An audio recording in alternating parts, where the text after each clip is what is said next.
Hey guys, Ray from Love Your RV and Boat. A little maintenance project today with my macerator pump. So I've had this FlowJet macerator pump for about 3 years now. Use it down in the desert when we're boondocking to pump the waste out of my RV into a sewer tote in the back of the truck to take away. So it's had a lot of use, but recently it started to leak a bit. Every once in a while I take it apart and clean it all inside, check the impeller, clean out any hair and stuff that might get caught in there, and lubricate it, that sort of thing. And recently I did that, and then when I put it back together I found it was starting to leak out near the motor. You can see right there how it's dribbling. So I find it's time for a rebuild kit. So I've ordered that, and this is what comes. The problem that is happening is with this seal right here. See, there's like a rubber seal that goes against the shaft, and I guess that over the years has just worn down to the point where it's not sealing properly anymore. Now you can buy just that seal. I saw it somewhere for, I think it was $11 and something, but they want about 40 bucks shipping.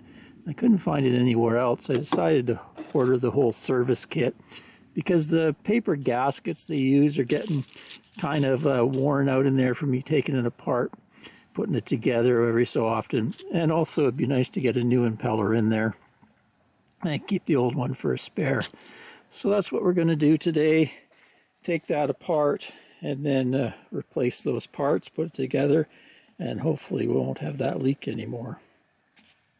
Comes apart pretty easily. There's 4 studs here and then 4 washers and nuts to take off. Then you get it to separate. You can see this is what I mean by the paper gaskets that are in there. And then I got to get this part apart. You can see here's the business end of it that chops up things into, I think they'll chop it down to less than 1/8 of an inch so it can go through the hose. Anyway, every once in a while I have to take this apart because kind of hair and debris can get caught up in that. And so there's a nut at the top, and at the back end of this there's a slotted end on the shaft, and you can just put a screwdriver in there and then take that nut off, and then we can get this assembly apart and pull this out. And there's a plate comes off and another little gasket. And there you can see the impeller inside there. Just gonna lift this off now. There we go. Yeah, so that's the worn seal there that I believe is causing my leak. Here we go. So I did notice something different between the old part and the new.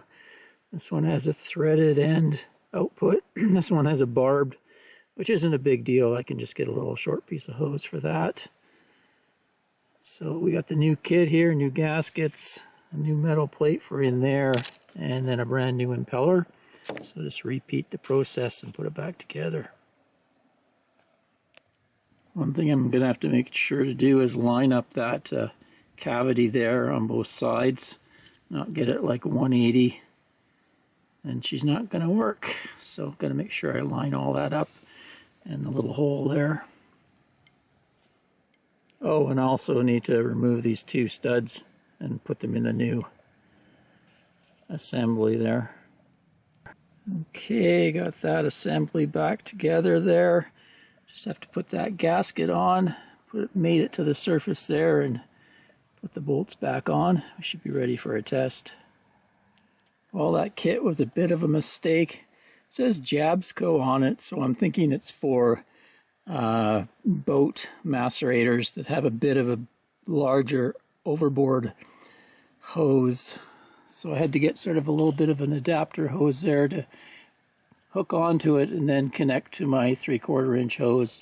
Anyway, it worked out and the leaks have been solved. Let's give you a demo here.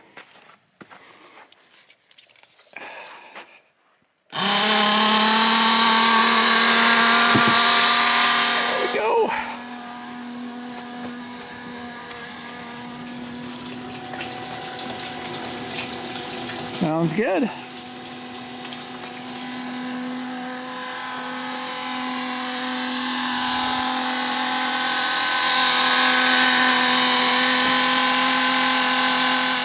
Until next time, Ray from Love You RV and Boat. Thanks for watching, everyone. Cheers, guys.